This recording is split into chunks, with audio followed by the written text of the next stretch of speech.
record. All right, so again, numbers, number systems. What is a number? So think back to a couple weeks ago, I asked what a number was, and we gave a bunch of different answers. I don't need to look back at your notes about it, but just reassess in your mind what you think a number is and write a statement about it. So in your opinion today, what is a number?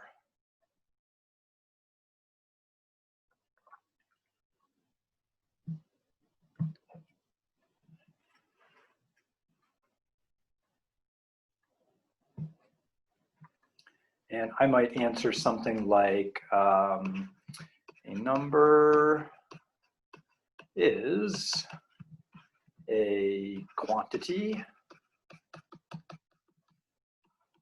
or measurement.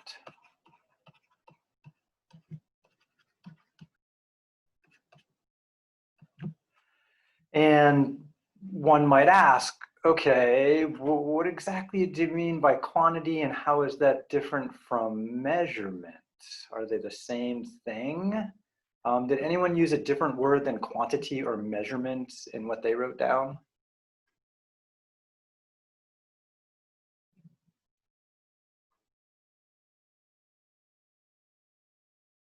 Value, that's a good one, okay. Amount, another good one. We got value a couple times, cool, yeah. So when we were playing around last time, we came up with similar words. We said, yeah, a number's a value, and then we asked, well, what's a value? Well, a value is an amount. Okay, what's an amount? Amount's a quantity, yeah, amount's a quantity. But what's a quantity? Well, it's a number. And the problem with language is sometimes with just words, we circle back to where we started. So we got to do a little more than that. So I'm thinking about a quantity as a little more basic idea than a measurement. And so for me, a quantity means to count.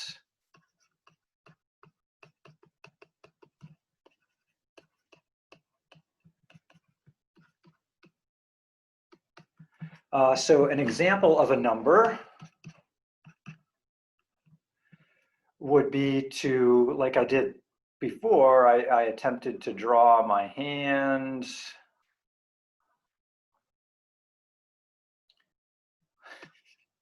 And I can count that I have 1, 2, 3, 4, 5 fingers.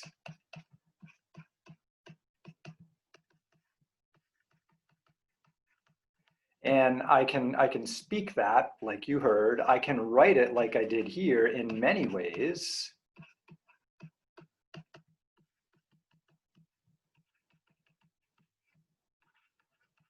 And so there's the idea of a number, there's the way we write numbers, and it turns out there's lots of ways to write numbers. Like I have this funky symbol right here, right? That's one way I try to write to somebody else that I have 5 fingers on my left hand. Or I could write this word, 5. So quantity, in my mind, I'm thinking of it means count. So if you don't get what I mean by number when I say quantity, and you don't get what I mean by I say quantity is a value, and you're not sure what I mean when I say a value is an amount, ultimately I have to show you. And if you don't have that experience of counting, there's no way you can understand numbers, okay? So most basically, numbers start with us counting. And we have this correspondence between these numbers, digits, numerals, right? The word 1, 2, 3, 4, 5. The symbols 1, 2, 3, 4, 5. So we can express number in a word form. We can express numbers in what we call a numeral form. And these words in numerals are just representations of numbers. They're not actual numbers. What the hell does that mean?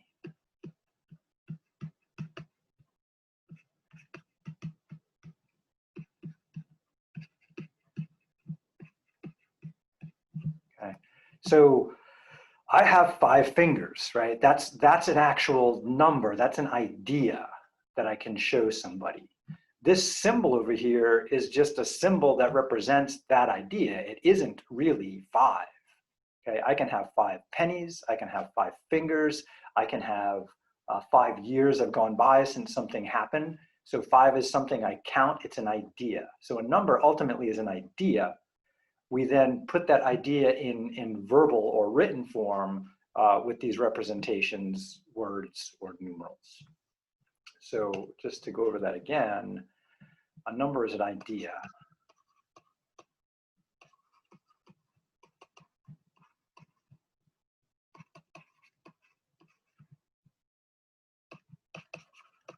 It's the idea of a quantity.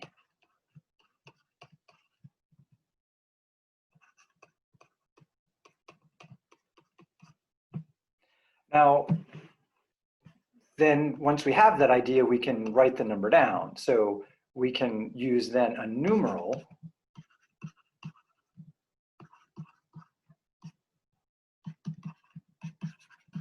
is the written expression of a number. Oops.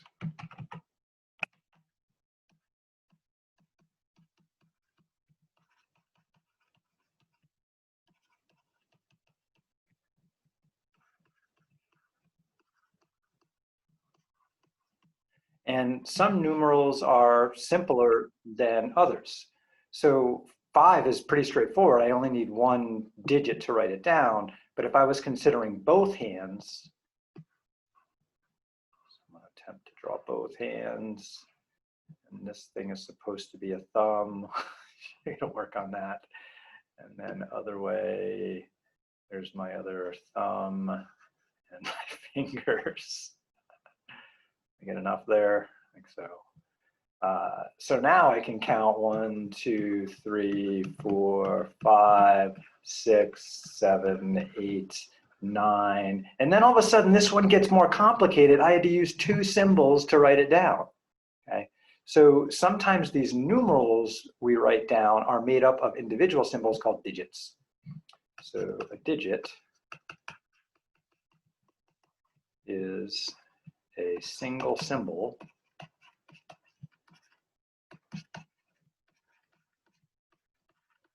used to write down a numeral.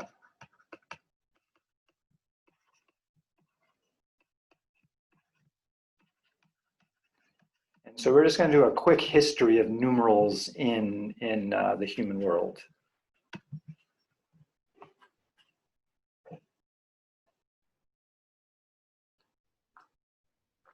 So a number is an abstract idea. It's the idea of 5. So there's 5 here, there's 5 there, happen to have 5 toes, I happen to have 5 cents on me. It's the idea of 5 things that I have to show somebody that this is 5. That is 5 right there. Here's my 5 cents right there, okay? Here's 5 scratches on my paper. So these are all 5. Then we can write that number down using symbols. Those symbols are made up of individual things called digits. Okay? And then there's just a whole history of how we've developed digits in the world, and there's lots of different ways to go about it, and there's no best way, turns out. All right, questions on the basic ideas so far?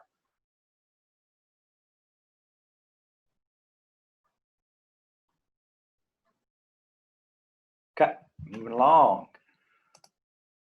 So we haven't always written down digits the way we do now. So, you know, I can count 1, 2, 3, 4, blah, blah, blah. And then eventually I might get up to 17 and 18 and 19, and I can keep counting. And eventually I might get to 157 and then 158. And I'm totally bored because I'm counting. And then I might get up to 2019 and then 2020. And as I get out this way, it gets more complicated. Thinking back to little kids I've known learning to count, I remember when my daughter pointed to her fingers and went 1, 2, 3, 4, 5, and then she held up the next hand and said, A, dog, B, X. And I was like, ah, man, she almost had it. And then kids start to read, right? And they get better at numbers and they can handle like 157, $1.57. But then all of a sudden they start seeing years, dates in a book, and then it gets really hard to read that number right there. They might read it as just 2019, right? Instead of 2019.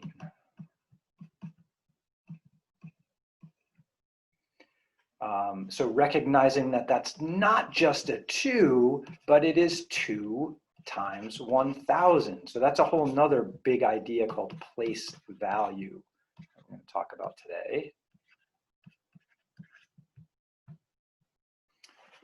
So our numeration system that we use is pretty complicated, and we're going to break it down and make sure we get how it works and where it came from. Now, historically, we haven't always done these kinds of numbers.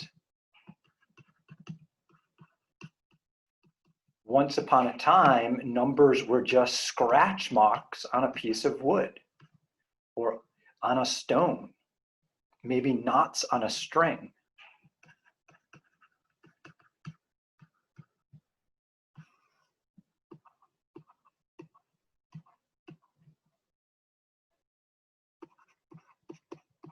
Let's see, knots has a K, doesn't it?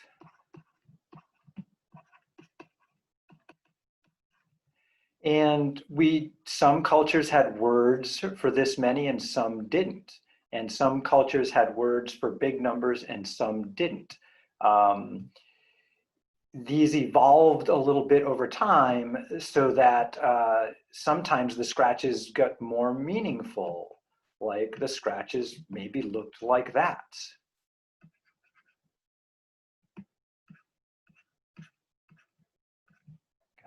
So these maybe you recognize as Roman numerals.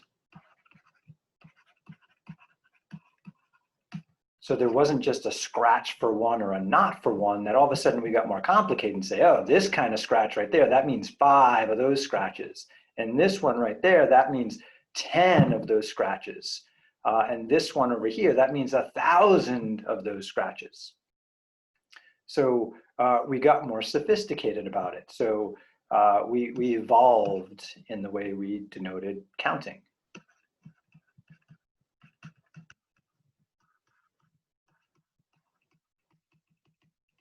Now, the Roman numerals were quite a far distance away in history of humans from the scratches. In between, lots of other things evolved.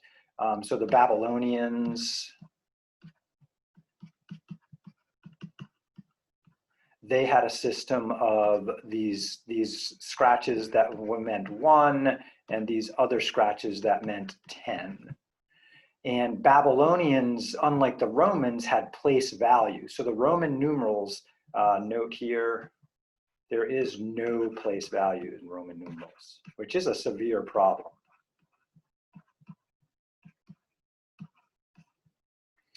Babylonians started with no place value, but then ultimately they did have one, and they had a place value system.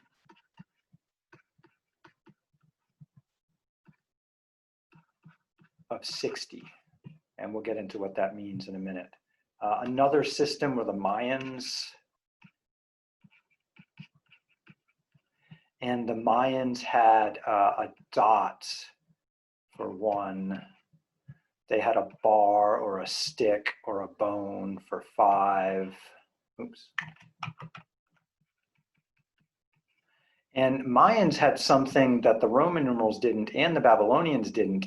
They had this funky shell for 0. So Mayans thought 0 was important way before anyone else in the world did. Well, that's not true. The Chinese also around the same time thought 0 was important, but almost nowhere else in the world did they consider 0 to be a number. Like 0 was nothing. Why count it? You don't keep track of nothing. But some people realized nothing was important, and we had to keep track of it. Mayans did have a place value system, and we'll look at the difference between no place value and place value in just a sec. And their place value was based on 20. So our place value system is based on tens, okay? So these are called Hindu Arabic numerals up here. Hindu Arabic, and they have a place value based on 10. Babylonians had a place value based on 60. Mayans had a place value based on 20. We have coinage that's based on 5, and we'll talk about that in just a little bit.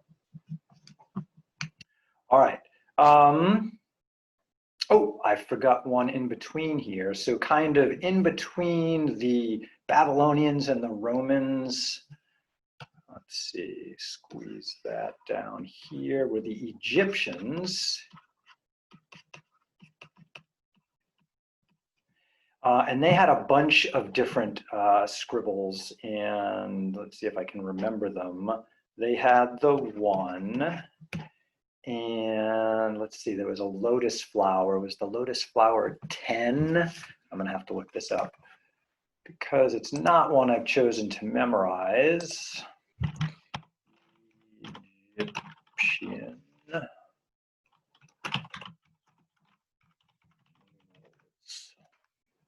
Perfect. Let's look at this one maybe, or this one. This one. Oh, whoa, what happened? I clicked too quick. That'll work, all right. Oh, they want me to pay some money there. Let's back up. Okay, here it is over here. So let us just borrow that picture.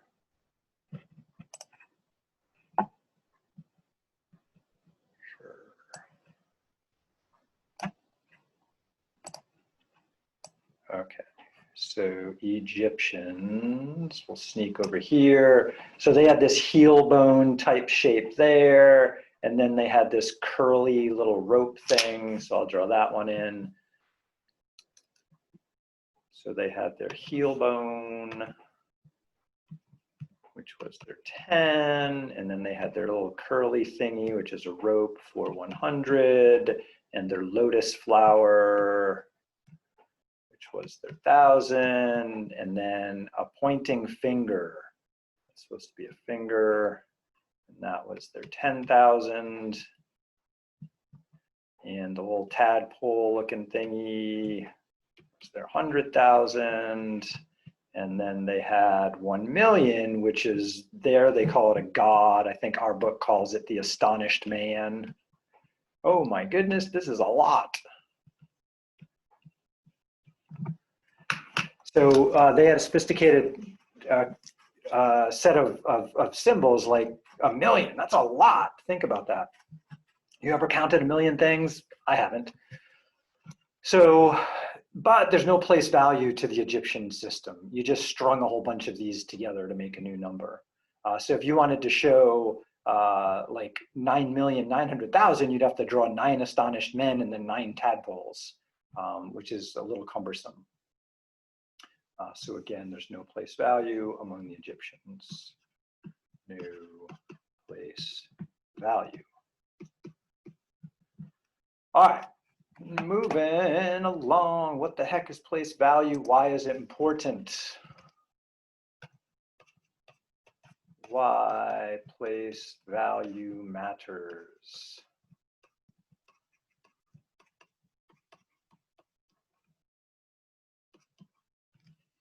So place value means the position of the number has another meaning.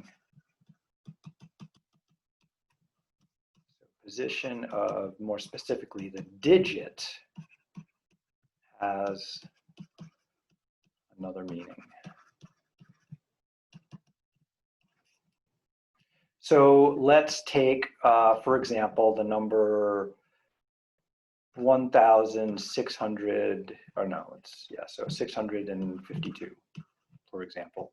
I can read that out in words, right? The proper way to say it is not 1652, right? It's to say 1,600. Oops.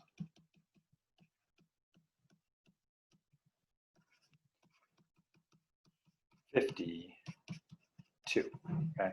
So that's not just a 5, it's a 50, it's 5 tens. That's not just a 6, it's 6 hundreds, okay? And that's not just a 1, it's 1,000. It matters where I put it.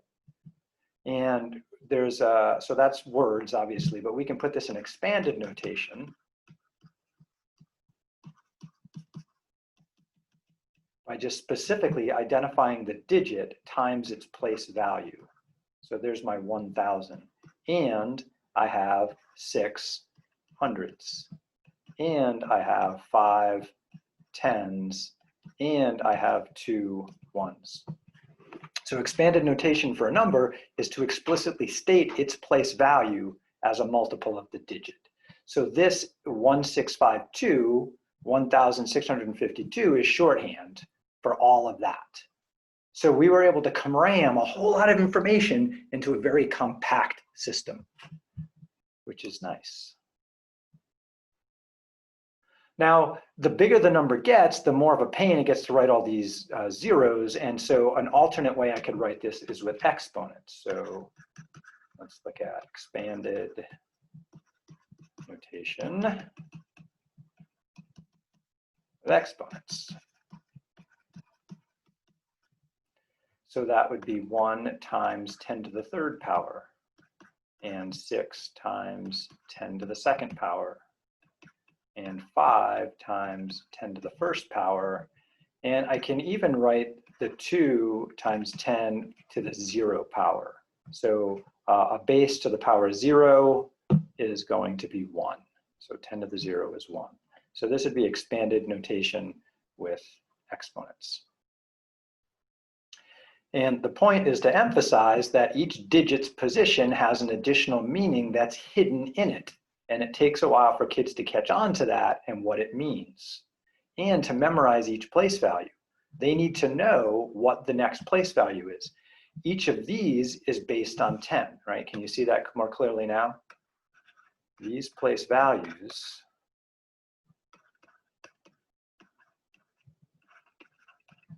are each based on 10.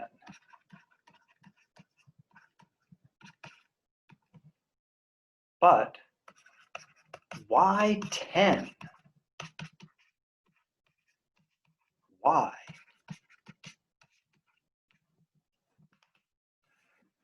Mayans did 20.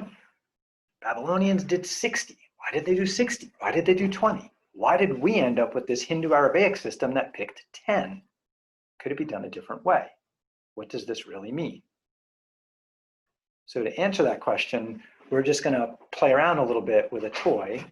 So if you could join me at the course homepage and check out activity 3.1b. We're going to look at B first. A little bit out of order here. And then activity B has a little app attached to it. So once you get to activity 3b, click on the app. That's going to take you to a new page where we can play around with these things called base 10 blocks.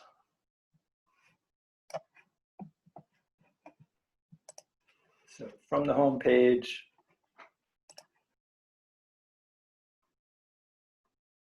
and again, if you haven't noticed, you can, if you click on the titles of the groupings, they expand and collapse. So we are now in unit 2 here, activity 3.1b. And then at the intro or inside of the application, the activity, there is a link to that app. All right, so what this app allows me to do is just kind of play around with these base 10 blocks. So I'll just demonstrate using it. So I can grab a block and bring it onto my screen to play with it. And then there's tools over here I can play with. Like I can change its color to one of these other colors there so that I can play with different ones. So I could have one be, oops, select, one be red and the other be blue. So I can see, yeah, there's this group of 10, there's another group of 10 over there. Start over just wipes out your screen.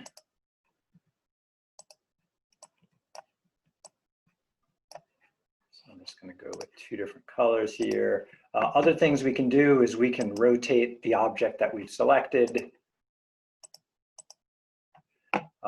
we can ungroup them. So what that means is if I have this selected, so if it's not glowing right now, if I click on it, it's glowing a little bit. If I hit the ungroup, it separates them. So if I click off and then back on it, it's now been pulled apart. I can stick it back together by circling it and group it back together. And in this case, we're grouping by tens because we have a base 10 system that we're playing with. Okay? But we could choose a different base, and we will in a minute. So let's suppose I break this one up. So let's break it again. So if I click off of it, it's now separable. I can pull each piece out if I wanted to. Let's change this one to, I'll leave it the same color, but let's break it too. And then we can say delete some of these. So maybe these guys I want to go, and you can just, let's see, there's a trash button here. You can drag objects into it. Or do I have to click trash? Ah, that's okay. This one's different than another one I was thinking of. So you click it and trash it. And I think you can click and hit delete. Nope. Backspace. Nope. Okay, so to get rid of them, you have to actually hit the delete button. If you want to delete a couple at once, like these guys up there, you could circle them and then get rid of them. And there they go.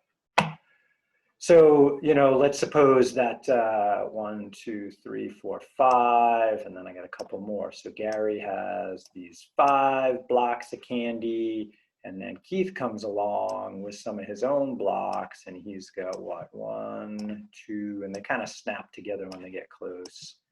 So Keith has 5, oops, that one kind of missed, plus another 2. Right, how many blocks do they have all together? And so I could just say, well, there's 5 and another 5, that's 10, plus another 5 is 15, right? Or I could group them by saying, okay, let's grab a whole bunch and then group. And what the computer does is say, okay, well, I found 10 that fit because that button only groups by 10, but then there's some left over here. Okay, so there's 15. So in our number system, the point is we group by 10. Once we get a group of 10, we jump up to a new place. So we're going to explore what that idea means a little bit more. So let's look back at activity 3B. Hopefully you had a little bit of success playing with it there. So here I used base 10 blocks in that app. This one right here is a 10 by 10 grid, so that's 100. And here I have 3 10s, and here I have 5, and another one is 6. So this is a representation of 136. And one way to show that with the blocks is to say, well, it's pretty easy. I have 1 100, I have 3 10s, and I have 6 1s. And so I wrote that out down here for you. Are there other ways I could use the blocks to make 136? That's not this configuration right here. So I want you to think about that for a minute and then go to the base 10 blocks page and see if you can make 136. That's not this exact configuration right here. And what is this configuration? This configuration is 1 100, as shown here. It is 3 10s and 6 1s. Can you make 136? That's not 1 100, 3 10s, and 6 1s. Give it a shot. If you have no idea what to do, fake it.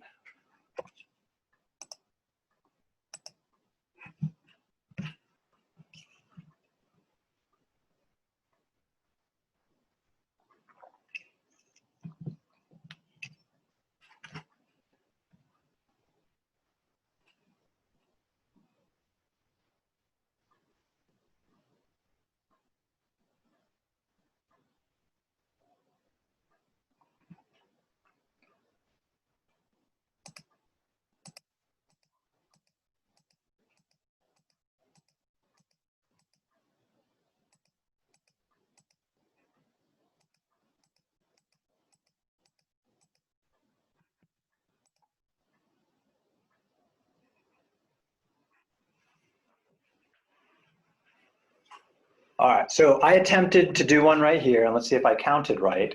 I tried to count out 13 of these 10s. So 1, 2, 3, 4, 5, 6, 7, 8, 9, 10, and then another 3. So here's my 100, but in individual 10 sticks. And then 3 more 10s here.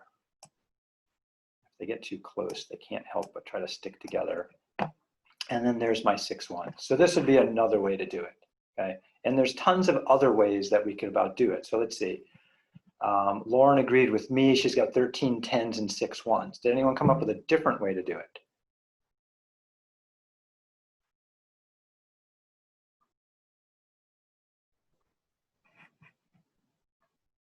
136 ones. Yeah, that's kind of painful with these, but yeah, we could totally do that, right? Okay, cool. So we got a couple of other ways. So I'm just going to think about some other ones. I'm going to leave that one there. I'm going to open the app again. One cool thing about this app is you can have multiple instances open. The easiest way to do this, right, is to grab 100 and then 1, 2, 3 10s and 1, 2, 3, 4, 5, 6 ones. So let's reorganize. And usually when I play with my ones, especially around younger kids, if I can make a group of 5 and put them next to each other, I do. Because most kids can pretty quickly recognize, like take a quick snapshot, like 1 second, look at that and see that's 5, right? So 5 and 1 is 6. So another way I could do it instead of that first way would be to just take this 1 10 stick here and just break it apart, okay? And click off of it and then back on of it to see it's separated. So this would be another way to do it, okay? So what is this way right here? So it's kind of messy, but I'm going to screenshot it, put it in my screen and show what I got. Oh, there's my button and screenshot. Add to new page, please. All right, so here is a slightly different way of doing it. So what I have right here is I have 1 100, right there. And then I have 1 2 10s. And then over here, I have 5, 10, 15, 16 ones. So I have 16 ones. And altogether, that's still 136. It's just a different way of doing it, okay? Originally, I had them all together, right? So that was that picture on the grid here, where I had 1 100, 3 10s, and 6 ones. But there are other ways to organize 136 things using 1s, 10s, and 100s. Okay. Do we care? The answer is yes, we care that there's other ways to do it, because when we add numbers together, we have to regroup sometimes. When we subtract, we have to borrow sometimes. And this rewriting a number in a different way in terms of 1s, 10s, 100s, and so on is key to kids understanding how do we add, how do we subtract with borrowing and carrying. And these toys are going to help kids that struggle with that. And kids that are good at it, this is going to help them get better at it. So there's just a graphical way to do this. This is grouping by 10. Okay? So this activity right here is pretty straightforward. The idea is to use these base 10 blocks, okay, or you could draw a picture of it on paper, is to come up with 3 other representations of base 10 blocks that sum to 136. So we just came up with a couple of them. So the couple that we've come up together so far, let's get back here, were this one right here, and the one, let's see, I didn't take a picture of, but another alternate way was no 100s, 13 10s, and 6 ones. Okay, so there's 1, 2, come up with another different way to do it. And then the picture of this could either be a screenshot you took here, or you could just draw these suckers out. So a cheesy way to draw this would be there's 10, 20, 30, 40, 50, 60, 70, 80, 90, 100, 10, 20, 30, and then 1, 2, 3, 4, 5, and 6. Okay, so that's my not very good drawing of these blocks. If you wanted to do a nicer drawing, then you could draw cute little rectangles, something like that for it. So it's up to you. So you could either draw it out, or you could screenshot it and stick it in a Google Doc or something. So I'm hoping for an expanded version of what you did along with a picture, either a screenshot like this up here or a sketch of your version of it. So this is my down and dirty sketch of 13 tens and 6 ones. Then what I want you to do is just try it again by creating your own 3-digit number and showing me 2 different ways to build it with base 10 blocks and show me the expanded form. So I just want you to repeat that based on your own 3-digit number. Okay, and then you'll just submit that here. You can put your screenshots in here and type them up, or you can send me a picture of your work on paper. So you have a couple different ways to stick that in there for me.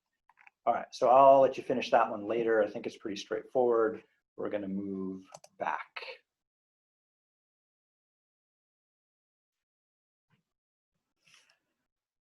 Okay, so let's take a look at Mayan for a minute, and then we're going to look at activity 3.1a.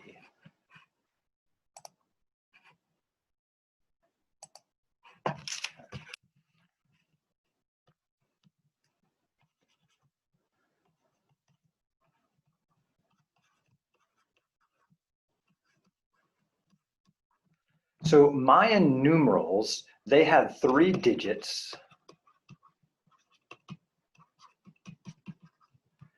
And their digits were the dot, the bar or stick, and the shell. And these were their 1, 5, and 0 in the Mayan number system. They also used a base 20 number system where we use a base 10. So that means they grouped by 20 instead of grouping by 10. So like for the Mayans, if we had 136, what would that look like in Mayan? So what I would do is from the 136, I would look for groups of 20. So I'm going to go do that with my toys. So let's back up and see if I can show how to do that here. Let's clear this screen. And let's get the original 100, 1, 2, 3, 30. And then 1, 2, 3, 4, 5, 6.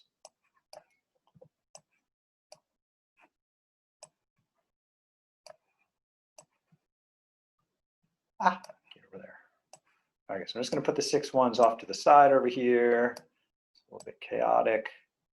Let's try to make it less so. Oh, sometimes that magnetism of blocks is annoying. Okay, so there's my 6 ones. I'm going to have to take this 100 and break it.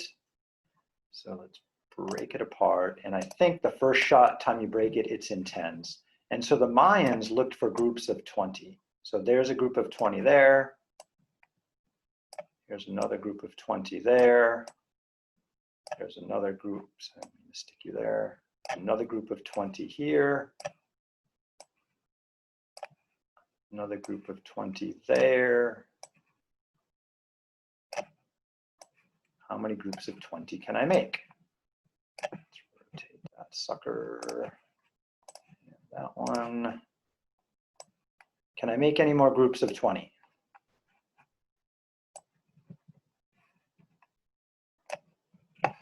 Don't think so. All right, so let's count up what we have. So let me grab this to my whiteboard to scribble on it. So I started off with what we called 136.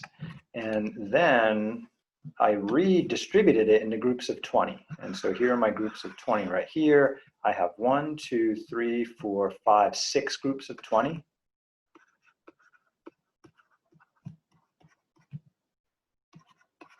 And then these guys over here, they're just ones. So altogether I have 10, 15, 16 ones. And 16 ones. So that's what the Mayans cared about. So how would they write it? Well, their groups, instead of ours go from smaller to larger, right to left, theirs went from the bottom up. So the first thing they would write down would be the ones. And they would write 16 ones with their numbers. Okay, so let's see. How would I write 16 with 1s and 5s? Well, the 1s would be 5, 10, 15, plus 1 is 16. So that would be at the bottom. And then up above that, they jump to their next group, the 20s. And how many 20s did we find? Well, we found 1, 2, 3, 4, 5, 6. So I would want to denote up here that there were 6 20s. How do I do that with these digits? Well, that would be a 5 and a 1. So this says 6 20s. Now they didn't write the word 20s like I did there, and they didn't write the word ones. All they would see is this right here. So I'm just going to put that together on another page. So in our base 10 number system, we would write 1, 3, 6, meaning 100, 3 10s, 6 ones. In Mayan, they would make a note that they had 5, 10, 15, 16 ones, and 5, 6 20s. So that's the Mayan version of this number right here.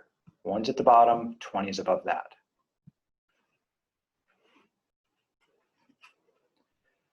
So here's a more challenging question for you. What if the number like is way bigger? Like what if I tried to take the number, let's see, how about 409, right? So that means for us, 4 100s, no 10s, and 9 1s. I want to do this in Mayan. So what I'd like you to do is kind of sort of the way I just did, changing 136 into groups of 20s and 1s. Can you do the same thing for 409? Give it a try, write something down. So the things we need to know, again, Mayans had 3 digits. I can only use the dot, the line, and the 0. And I have to group in groups of 20. How would we make that happen for 409? Give something a try, see if you can come up with an answer. Struggle with this for a moment. You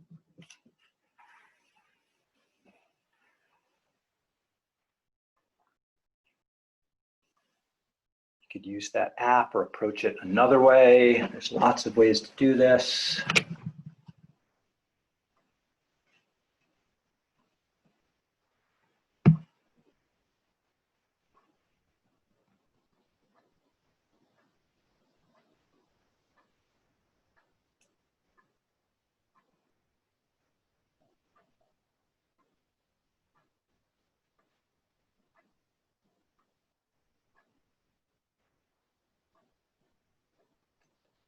And if you think you have an answer, throw it into the chat.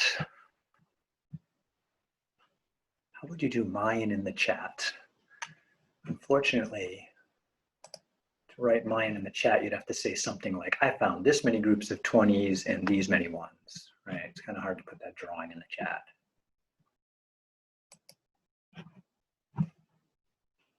So in the chat, we would say blank 20s and blank ones. I'm hoping you have a sketch. Monsi says 20 groups of 20 and 9 ones. Ooh, that's a good one. Okay, so let me see.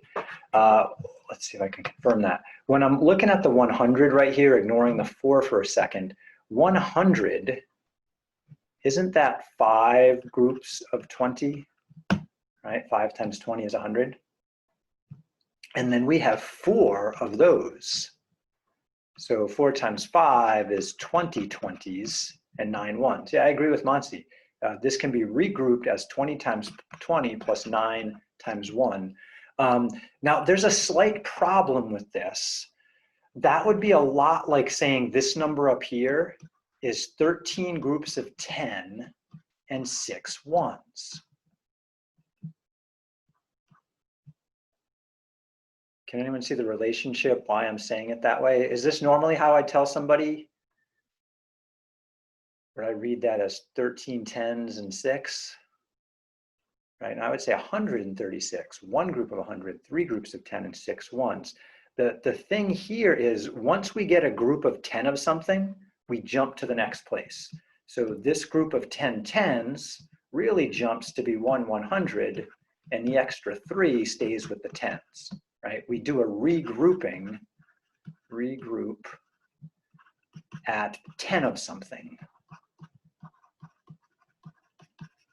Same thing happens with the Mayans. Once you get 20 of something, you have to regroup to the next place.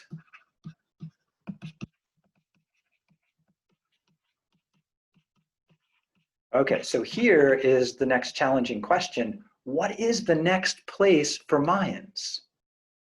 Right, the ones are the bottom group. Above the ones are the 20s. What's the next group of Mayan?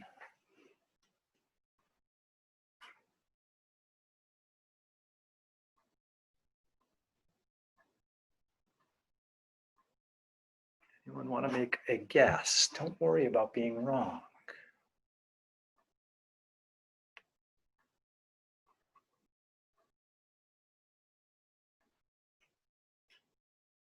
$200 is very close, not quite. So 200 would be 10 20s.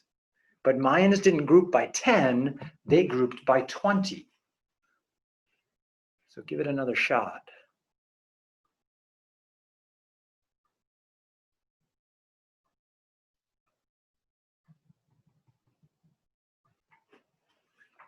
$400 is correct. Yeah. So the thing with our places, we have, let's see, back.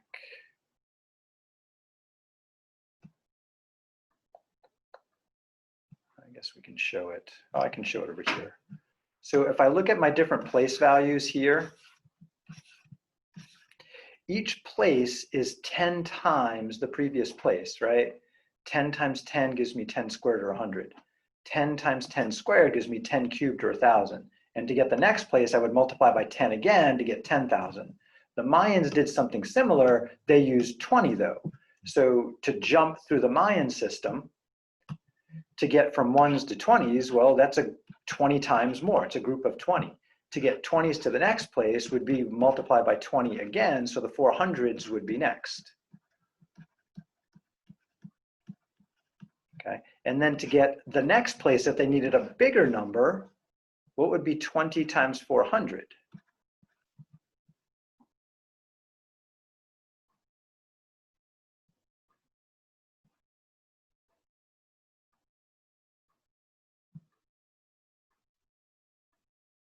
I'm hoping for someone to help me out. It would be 8,000, correct? Yeah, 8,000's place. So they just kept, once you got 20 of something, you rolled up to the next place. So the Mayans would look at this and say, oh, 2020s, that jumps to the next spot. So they would regroup that 2020s as one group of 400. Okay. So in their system, they would say, all right, I've got 9 ones, so that would be 5, 6, 7, 8, 9. They would have no 20s because they jumped completely out of that place, and then they would have 1 400. So in Mayan, this would be 409. So we write it this way in base 10. In the Mayan version of base 20, that's what 409 looks like. So we'll come back to that later. We're going to move on to another number system. New page. So I asked earlier, why group by tens, which is what we do? Why group by 10?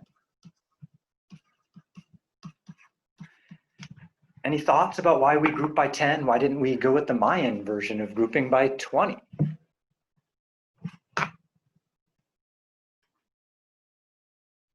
What's special about 10 of something? 10 fingers, okay.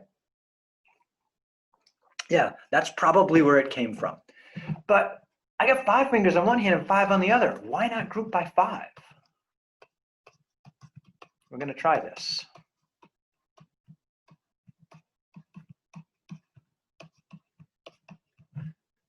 So if I group by 5, then every time I have a group of 5 of something, I bump it up to the next place. So for example, I'm just going to start off with a bunch of dots here. 1, 2, 3, 4, 5, 6, 7, 8, 9, 10, 11, 12, 13, 14, 15, 16. Let's go 17 dots. Okay. So this is 17 dots. And in a base 5 number system, we would want to group these by 5. So how many groups of 5 do I have here? Well, there's one group of 5 right there. There's another group of 5 right there. And there's another group of 5 right there. And then I have 2 ones. So what I see here are 5 groups of 5 and 2 ones. Shorten that up. That's 5 groups of 5. Sorry, I lied. That's not 5 groups of 5. It's 3 groups of 5, Gary. Thank you, Gary. 3 groups of 5 and 2 ones. Why do I write a dot sometimes and an X the others? I don't know. In a base 5 number system, we would write that as a 3 followed by a 2. Now that looks like 32. So to distinguish this from 32, I'm going to put a little subscripted word 5 right there. So whenever you're reading the book or looking at the problems, if you see a little subscripted word like 5 or 4 or 8 or 12 down just under, that means you're not in base 10 anymore. We're not in Kansas. We're somewhere else in the universe. So for example, if I were to write down 4, 3 with a little 5 there, what that means is I have 4 groups of 5 and 3 ones. And if I clean that up, 4 times 5 is 20 plus 3. That's 23 in base 10. So if there's no little subscript down here, assume it to be base 10. If you want to be clear, you could always write that in there. So 23 with a subscript 10 is the same as literally 23. Now, there's a problem, though. When I look at this, where's my highlighter? Right there. When I look at this right there, I'm tempted to say that's 43 base 5. However, that's not 40. That's 4 5s, not 4 10s. So we got to be very careful when we read these to ourselves as to what it means. So I have a couple of options. When I read this out loud or to myself, I could say, I could just call it, oops, 4 3 base 5 would be one way to read it.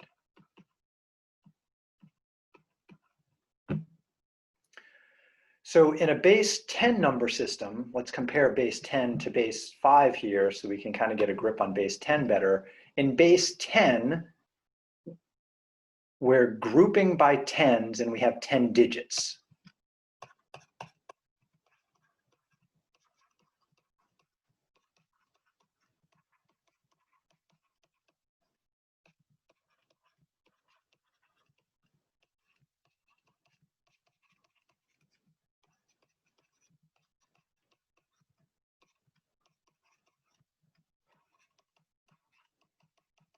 So what are our digits? Well, we have a 1 and a 2 and a 3 and a 4 and a 5 and a 6 and a 7 and an 8 and a 9, and I'm missing one. What am I missing?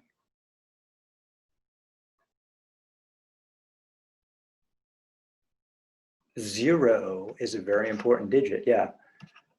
So the symbol 1 0, that's 2 digits, right? That's not a single digit. 0 is a very important digit. It's a useful placeholder, right?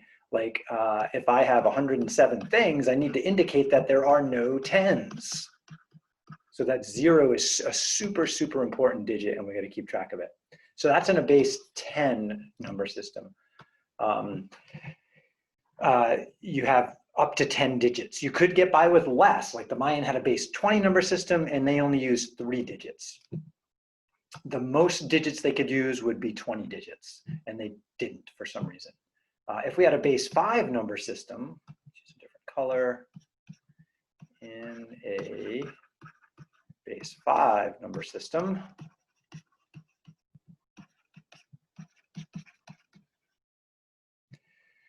we would group by 5.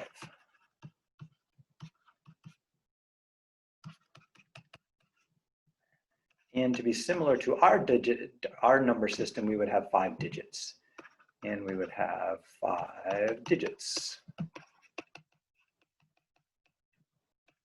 Write down what you think those digits are. So first put them on your paper, and if you want to chat them in, that would be cool too.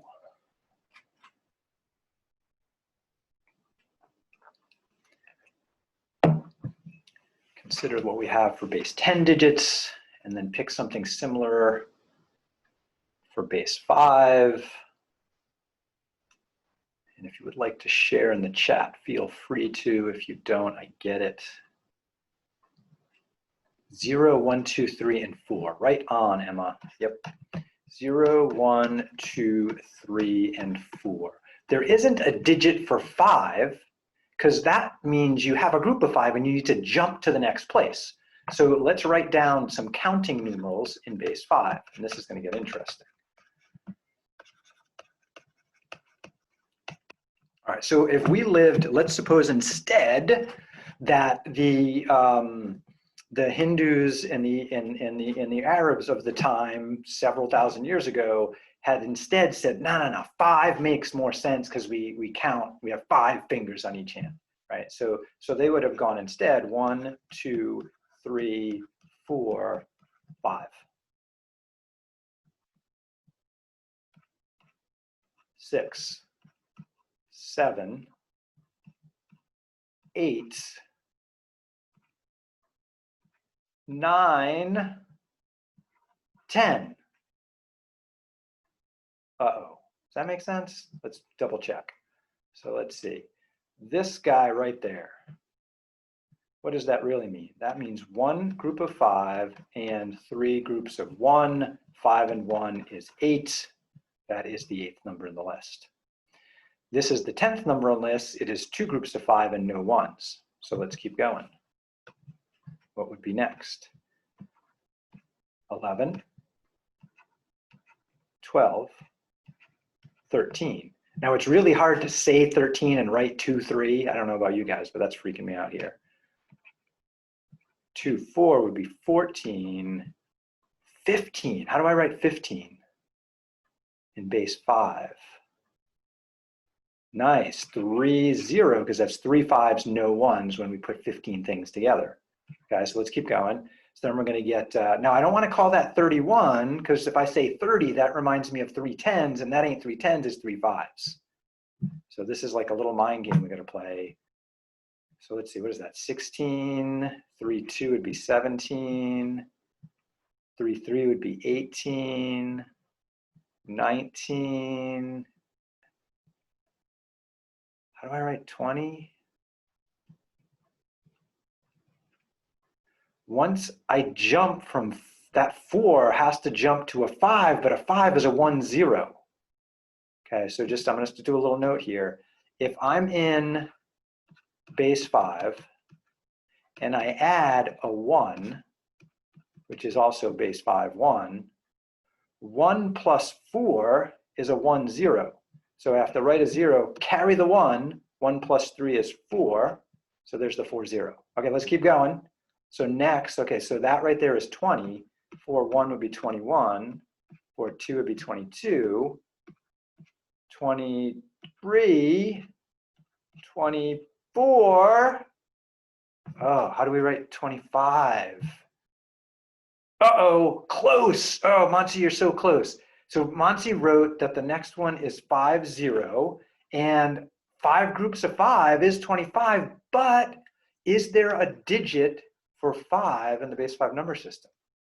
Answer is, there's not. Shoot, what do I do? That digit doesn't exist here. What am I going to do?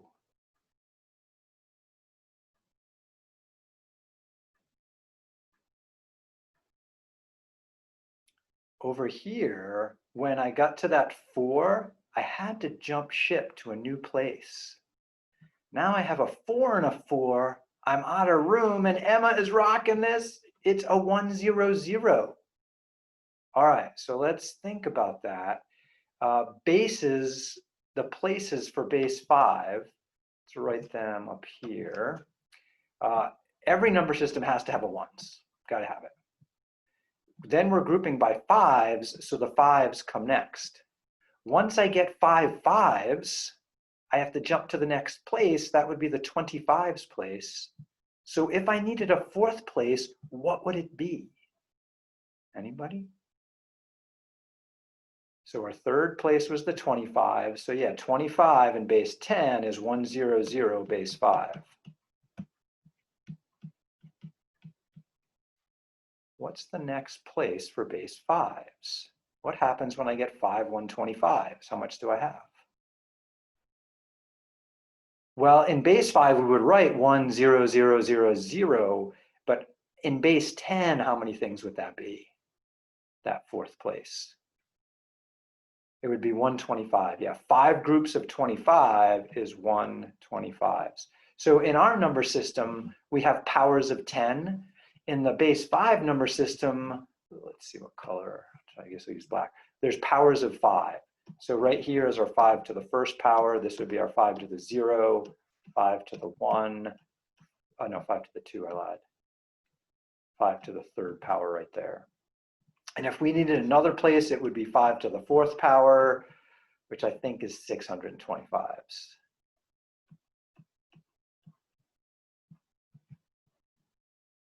All right, so we're going to practice wrapping our mind around this. The reason is to get a better grasp of what the heck our number system is and how hard it is for kids to get started in it. It takes years for them to catch on to it to be able to understand numbers like 2019. That's not just a 2, 0, 1, 9, that the 2 is really 2000. And why is it 1000? Why isn't it something else? So let us take a look at the activity 3.1a this time. Okay, so in activity 3.1a, we're going to play with a base 5 world, and to do that, we're going to use quarters, nickels, and pennies. Okay, so a quarter, so a penny is our 1s, nickel is a group of 5 1s, and then a quarter is a group of 5 nickels. So this represents a base 5 number system. And so that's what I have in my notes right here. So pennies, 2 ends, nickels, and quarters. And so we're going to play a couple of games here. Now, I wanted to use toys to do this, and so the toys I'm choosing are coins. So you either have to fake it with some coins or dig around your house and find some pennies, nickels, and quarters. And we're also going to have to roll some dice. Now, some of you may have dice and games around your house, and some of you may not. Maybe they're hiding in some junk drawer in your house. You can get virtual dice if you need to. So if I just search for dice on the internet, I get this place called dice.com. What the heck is that? Oh, I don't want to go there. I gotta worry about clicking on those. Oh, random.org, dice roller. There we go. And it says it will roll 2 dice for me and show them. I just wanted 1. So let me see, how do I go back? 1 die, roll the dice. And I can roll again. And I can roll again. All right, so I'm gonna blow that up a little bit. I think Google has a dice roller if I search different, like virtual dice maybe. Hey, look at that, so cute. Roll it again. Oh, that's so cute, look at that. Oh, we can even have dice with different numbers of sides. That's cool too. All right, so I just typed virtual dice and Google gave me this random die that's kind of cute. Random.org, let me pick 1 die and I can roll it over and over again. Let's see, what did it say? We use cookies. Sure, Allow selected. Okay, then that goes away. And now it looks a little better. It gives me a little timestamp every time it rolls. Cute. All right, so we're going to need a die to roll here. My recommendation is you have 3/4, 6 nickels, and 6 pennies. And we're going to play a couple of different games. And let me blow this up. We've already done part of this together. So I make a note here that in a base 5 world, we're grouping by 5 instead of 10, and we have 5 digits to work with. Place values are powers of 5. So that summarizes what we did over the last 10 minutes. Part 1, list the first 10 counting numerals in base 5. Well, we just did that and more, right? We listed the first 25 counting numerals. So we got that covered. So next we're going to play a game where we're going to make 2/4 starting with nothing. So it's nice to do this with coins to kind of trade in like you're in a bank. It's nice to have somebody else to do this with too, to compare notes to make sure you're doing something similar. So I think I'm going to put us in breakout rooms in just a minute to play with this. And the way it works is starting with nothing, we're going to roll the dice and see what we get. So like first here, I'm showing I rolled a 6. Now I could just grab 6 pennies, but the goal here is to always trade up. 6 pennies would be better as a nickel and a penny, okay? And then I rolled again and I got a 4. 4 more pennies. Now I already had 1 nickel and 1 penny. Once I add 4 pennies to that penny, I've got 5 pennies, but I got to trade that penny in for a nickel, so now I have 2 nickels, right? So a 6 and a 4 means I have 10. The best way to have 10 is 2 nickels. So I'm going to keep track of what the die roll was at each stage. And then at each stage, I also want to note how many nickels and pennies I have total is what goes here. So I'm just going to run through this with a couple more examples to show you what I mean. And this would be great sketched on a piece of paper, but you could put it in a Google Sheet or a spreadsheet, a Google Doc or a spreadsheet if you wishes. All right, so new page. This is activity 3.1a, and we are jumping to problem number 2 because we already did problem number 1 earlier. And we're trying to make 2/4. And then the other game we'll play is we're going to do it in reverse. We're going to play lose 2/4. That's the other game we'll play. So make 2/4 means starting with nothing, roll the dice and keep track of it. So I have to keep track of what did I roll each time, how many quarters I have total at any time, how many nickels I have total, and how many pennies I have total. So I'm not going to do the whole thing. I'm just going to do a little bit.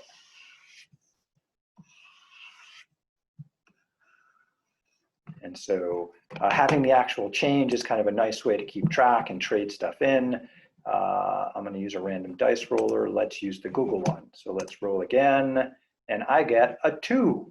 So in my table, I would just write down I rolled a 2. Sorry, Zoom is in my way there.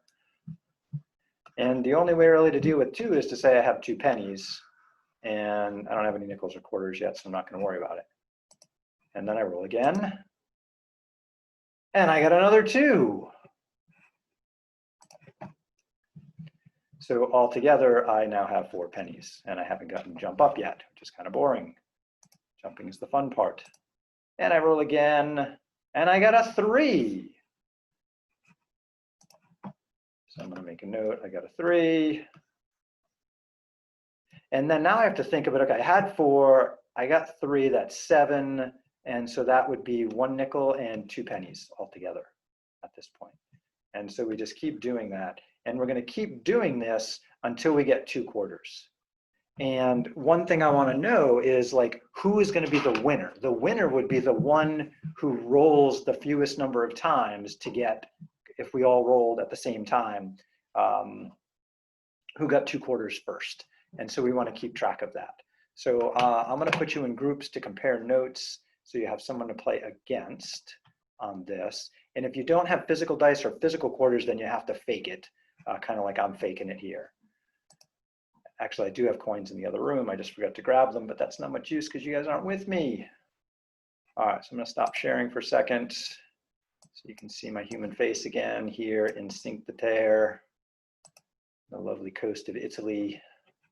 And where did my groups go? Let's stop the